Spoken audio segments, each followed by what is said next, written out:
Roadloft.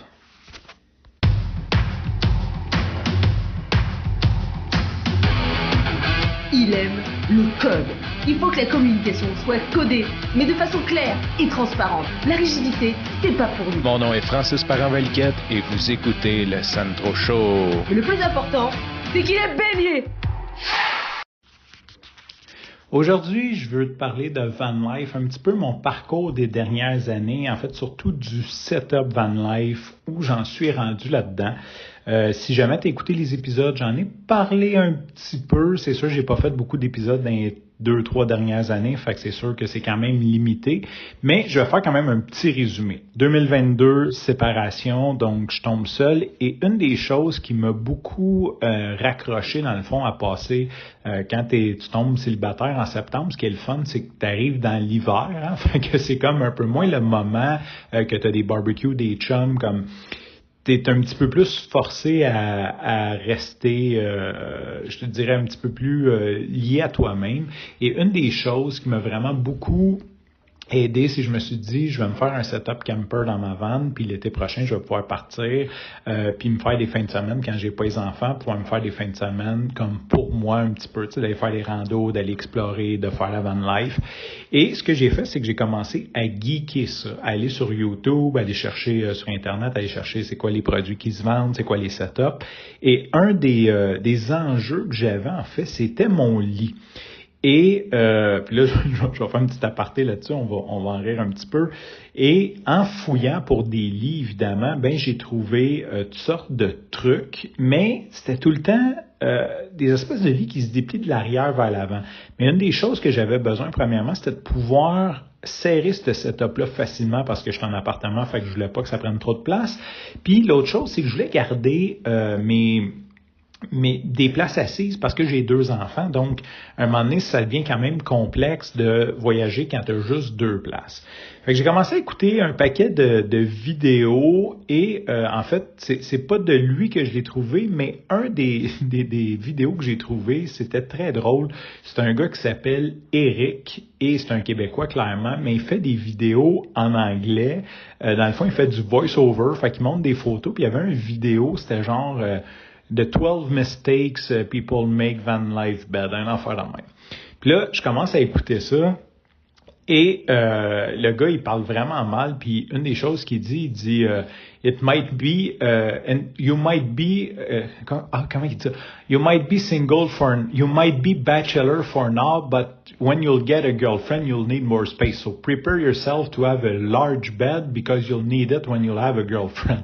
Là, c'est comme, on trouvait ça drôle. Et en même temps que moi, je geekais là-dessus, je geekais avec un de mes amis, Pat, qui lui, son pick-up a sauté, qui s'est racheté une van, qui voulait se monter un setup. Fait qu'on était comme 2 enfants.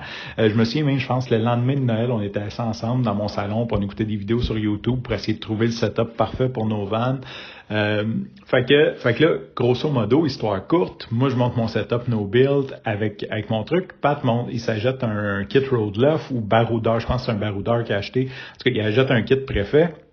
Et là, à un moment donné, je parle de cette vidéo-là, puis il l'a écouté, tu sais. Puis là, je pars à rire, puis là, ben, toute la fin de semaine, on était en camping, puis moi puis Pat, on aimerait. Fait que là, il arrêtait pas de parler comme Eric, il était comme genre, puis à un moment donné, comme il pogne ses rideaux, puis il dit, You know, you can do one with cardboard and duct tape, no need to pay for it. Fait que là, on se met à rire. Puis là, je dis, je sais pas pourquoi il fait ses vidéos en anglais, genre, c'est comme, il y a vraiment un accent terrible. Puis là, il me répond, genre, il dit, ouais, puis il dit, en plus, il est prof d'anglais au cégep à Rimouski, tu sais, ou comment il dit, à Chicoutimi. Là, je suis comme, pour vrai? Et il me regarde, il dit, ben non, si je te niaise. Là, je te dis, dis-moi plus des niaiseries de même, là, moi, je vais aller répéter ça au monde, puis je vais passer pour un cave.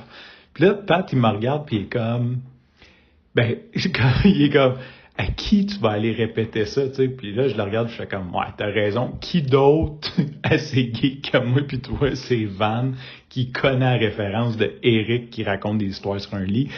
Fait que tout ça pour dire que Eric, il a semé une graine dans ma tête et ce qui s'est passé, c'est que mon setup est parfait. pour une personne, mais maintenant que j'ai une compagne, que j'ai une blonde, c'est sûr que le setup est moins optimal. J'ai toujours la tente de toit, peut-être faire la chronologie. Donc cette année, première année, j'avais mon setup tout seul, mais c'était pas l'idéal quand j'allais avec les enfants. Quand j'allais avec les enfants, j'amenais une tente externe, donc on finissait par faire du vrai camping.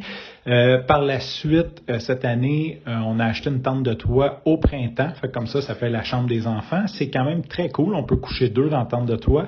Mais c'est un petit peu, il y a comme une espèce de compromis là-dedans, dans le sens que tu es moins flexible. Ça te prend au moins 2 places de stationnement parce que ça s'ouvre au-dessus. Tu peux pas vraiment, comme dans mon setup, je peux juste me parker dans un parking n'importe où, aller faire une sieste, me coucher là, dormir là, puis il y a comme à peu près personne qui sait que je suis là. Ou c'est très stealth, c'est très facile de passer undercover. Tandis que quand tu sors une tente de toi, ça paraît que tu dors dedans. Fait que c'est quand même, ça demande un peu plus. Je vais pas dire plus, dans le fond, tu as moins de flexibilité, tu as moins de possibilités là, des fois de trouver un parking à quelque part d'un resto sur le bord de la route, tu dis on va aller dormir là puis on repartira demain matin. C'est beaucoup plus, ça demande un peu plus d'organisation et un peu plus d'infrastructure, je dirais. Fait que donc, pour revenir à notre ami Eric qui disait que you might be bachelor for now, but so one day you'll get a girlfriend and you need a bigger bed. Ben, je suis pas mal rendu là dans ma vie. Et j'avais puis c'est fou comment que la vie fait toujours bien les choses. Pendant que je regardais ça, je m'étais mis des alertes sur les kits Road Loft et tout.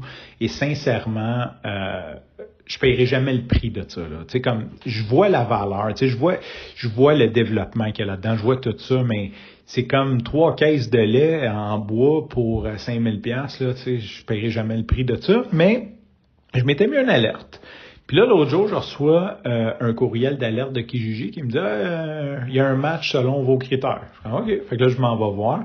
Et il y avait un kit Road Loft à vendre, mais c'est le Road Loft SUV. Fait que c'est un kit qui est un peu plus petit, qui a pas de table, c'est vraiment juste un lit et la cuisine. Donc, à l'arrière, tu as le tiroir avec ton poêle, ton évier, tout le kit. Puis, tu as un espace pour mettre ton frigo. Avec le haillon arrière, puis c'est fait pour fitter dans un SUV, c'est-à-dire un Subaru Outback, n'importe quoi, un Rogue. C'est vraiment bien fait. Et c'est un peu plus large que mon lit de 27 pouces, parce que présentement, ce que j'ai, c'est un lit de 27 pouces. Tout un aria faire ça. Peut-être que je pourrais en reparler sur un autre épisode. J'ai pris une base de lit de 54 pouces qu'il a fallu que je réduise à moitié. Je pensais que ça allait se faire facilement, mais finalement, ça a été un peu du trouble. J'ai réussi. J'ai un bon lit confortable, mais il est pas très grand. Donc, un lit de 24 pouces, c'est quand même... 27 pouces, c'est pas super pour 2 personnes. On a beau s'aimer, mais c'est quand même très collé. Donc, je vois ce kit-là. Puis là, je fais comme, c'est intéressant. Fait que je contacte le gars. Le prix est vraiment bon, là, tu sais, comme... quasiment un tiers de la valeur neuve. Fait que je contacte le gars, puis tout, j'essaie de négocier un peu. Fait qu'on négocie un petit peu. Et dans le fond, je viens de le recevoir. Fait que c'est pour ça que l'épisode s'appelle Road Loft. Donc, je viens de recevoir le kit. Je l'ai pas monté. Lui, il l'avait monté pour me le montrer dans son véhicule.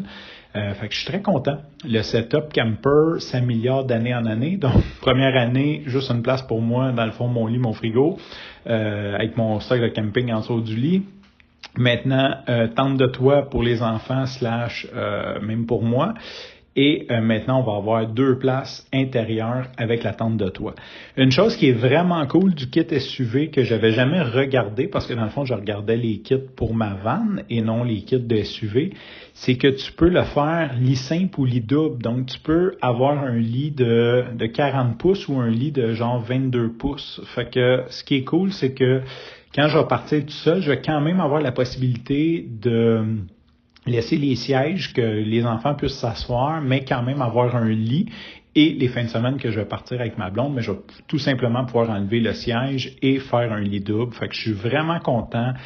Jusqu'à présent, tout ce que j'ai investi dans la van life a un très gros très gros ROI en termes de bonheur, de bien-être, de satisfaction, de plaisir. Donc, je suis très content. Surtout dans ces prix-là, dans le prix que j'ai payé, je peux clairement le revendre le même prix et peut-être même un petit peu plus cher au printemps. C'est sûr que là, je l'ai acheté au mois de décembre, fait qu'il y a moins d'acheteurs, fait que j'ai pu dealer un peu. C'est sûr que rendu au mois de mai, quand tout le monde veut de quoi puis qu'ils préparent leur voyage, ben je pourrais certainement même le vendre plus cher que je l'ai payé. Fait que je suis très content de mon achat. Une autre acquisition à mettre dans mon bilan de 2024. Sur ce, je te remercie pour ton écoute. Je te dis à demain et bye bye.